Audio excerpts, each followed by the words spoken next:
யாழ்னி என்கிட்ட ஒன்று கேட்பா. அம்மா, ஏம்மா நம்ம ஃபேமிலியில் 2 பேர் மட்டும்தான் இருக்கோம், நமக்குன்னு சொந்தக்காரங்க யாருமே இல்லையான்னு.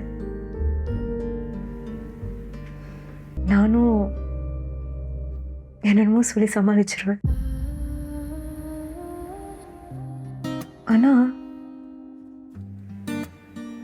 எனக்குள்ள ஒரு பயம் இருந்துகிட்டே இருக்கும்.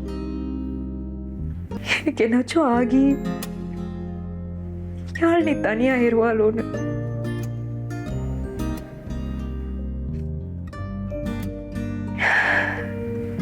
ஆனா இப்போ எனக்கு அந்த கவலையே இல்லை. பாசமான தாத்தா, கூட்டாளி மாதிரி ஒரு அக்கா, இதெல்லாம் உங்களால தான் மதன்.